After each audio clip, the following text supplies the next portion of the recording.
जानते हैं, मैं एक गांव से आती हूँ। हरियाली, शुरू से ही मैं हरियाली से परिचित थी। मैं जब छोटी थी, मेरे पिताजी ने, क्योंकि हम लोगों के पास कोई साधन नहीं था, लकड़ी से हम खाना बनाते थे। सूखे लकड़ी पिता माता चुन के लाते थे, आके फिर उसको घर पे भी उसको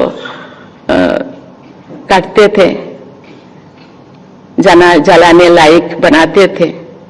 मैं रोज देखती थी, मेरे मन में प्रश्न उठता था, ये तो लाते थे यहाँ पर, क्यों फिर ये लकड़ी को चोट देते थे।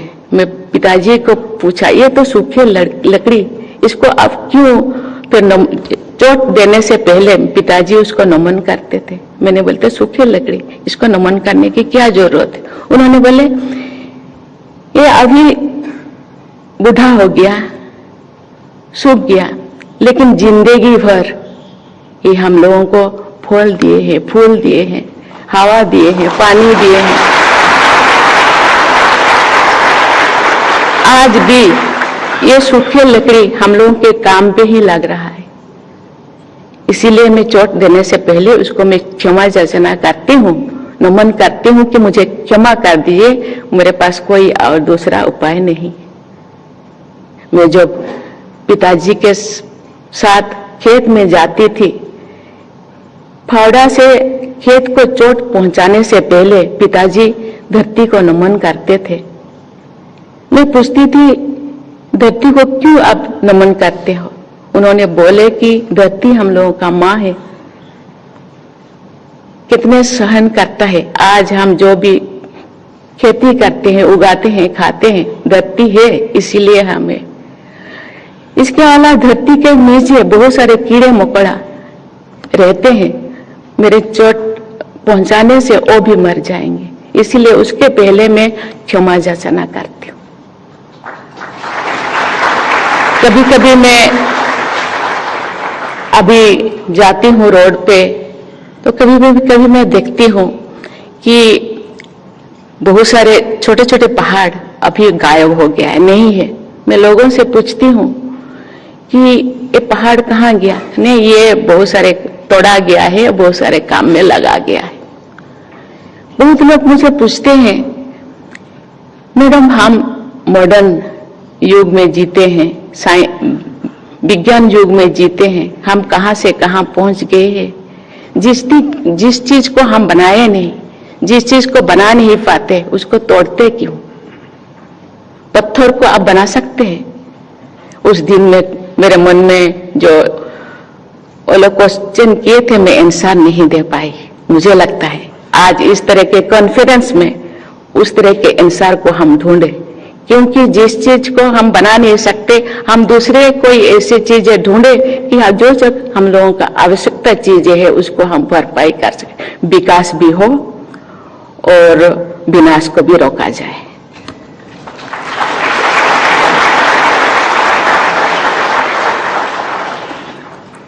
जिस जिले से मैं आती हूँ वहां सिमलीपाल बायोस्फीयर रिजर्व है, वहीं पर सिमलीपाल टाइगर रिजर्व भी है, जो ब्लैक टाइगर्स का एकमात्र नेचुरल हैबिटेट है।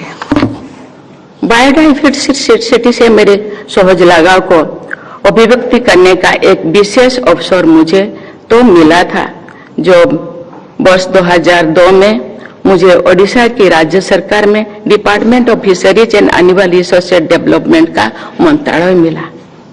मैंने अनेक लाइफ स्टॉक एड सेंटर स्थापित किए हैं। पशु पक्षियों के लिए संवेदना के साथ किए गए काम बहुत संतोष, मन को संतोष देती है। हमारे जनजातीय समुदाय के लोगों ने सदियों से प्रकृति के साथ समन्वय बनाए रखते हैं। जनजातीय लोग पेड़ को पूजा करते हैं। हमारे आदिवासी भाई बहन अपने जीवन के हर पहलू में आसपास के परिवेश, पेड़ पौधे और जीव जंतुओं के साथ उनके ध्यान रखते हैं। हमें उनकी जीवन शैली में से प्रेरणा लेना चाहिए। आज जो पूरा विश्व ग्लोबल वार्मिंग और क्लाइमेट चेंज की समस्या के निदान का प्रयास कर रहे हैं, तो अब जनजातीय समुदाय की जीवन शैली और भी अनुकरणीय हो जाती है। जल, जंगल, जौन के बीच एक प्राकृतिक बंधन है। मुझे ये जानकर बहुत खुशी हुई है कि पर्यावरण मंत्रालय ने इस बंधन से जुड़े एक अभियान का हाल ही में शुरुआत किया है।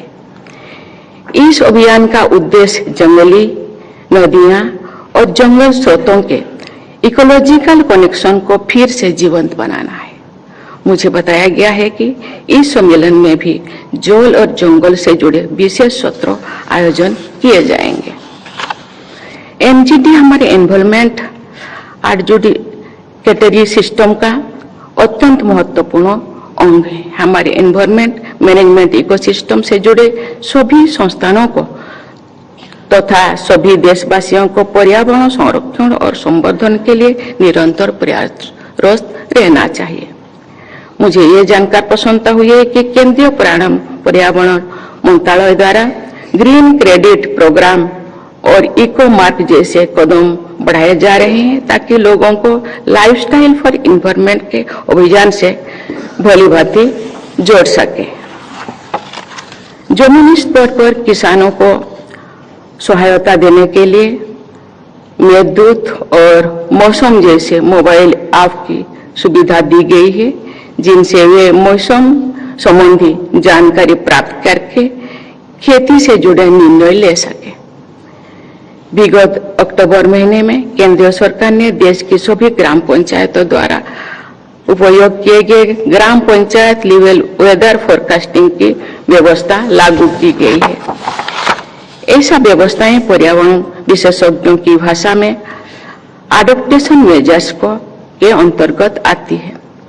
विश्व समुदाय को एडॉप्टेशन मेजर्स पर और अधिक जोर देने की आवश्यकता है।